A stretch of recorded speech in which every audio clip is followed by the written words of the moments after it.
आज ओपीडी मध्ये एक पेशंट माझ्याकडे आली होती.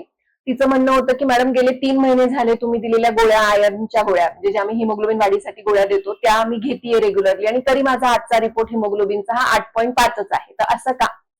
तर याच्या मागे 2-3 कारणं असू शकतात. पहिली गोष्ट तर जर प्रेग्नन्सी राहण्याआधीच तुमचं हिमोग्लोबिन कमी असेल, म्हणजे 10 ग्रॅमपेक्षा जर तुमचं हिमोग्लोबिन कमी असेल, तर प्रेग्नन्सीमध्ये तुमची म्हणजे हिमोग्लोबिनची जी रिक्वायरमेंट आहे ती 2 ते 3 पटीने वाढलेली असते. कारण की तुम्हाला स्वतःसाठी हिमोग्लोबिन लागतं, त्याच्यानंतर बाळासाठी लागतं, बाळासाठी जी वर बनलेली असते त्याच्यासाठी पण हिमोग्लोबिनची रिक्वायरमेंट असते, आणि त्यामुळे तुमचं हिमोग्लोबिन तेवढ्या स्पीडनी वाढत नाही. आणि त्याचबरोबर बऱ्याच महिला काय चूक करतात की आयर्न आणि कॅल्शियमच्या टॅबलेट बऱ्याच वेळा त्या सोबत घेतात.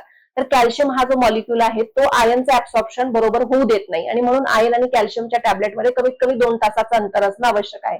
तसंच टॅनिन जे चहामध्ये असतं ते सुद्धा आयर्नचं ऍब्सॉर्प्शन कमी करतं, त्यामुळे चहासोबत आयर्नची टॅबलेट नाही घेतली पाहिजे. उलट जर तुम्ही व्हिटॅमिन सीच्या टॅबलेट सोबत किंवा संत्र्यासोबत, लिंबू पाण्यासोबत जर तुमची आयर्नची टॅबलेट घेतली तर त्याचं जास्त चांगलं ऍब्सॉर्प्शन होऊ शकतं. तर ह्या गोष्टी जर तुम्ही फॉलो केल्या तर तुमचं हिमोग्लोबिन नक्कीच चांगलं वाढेल.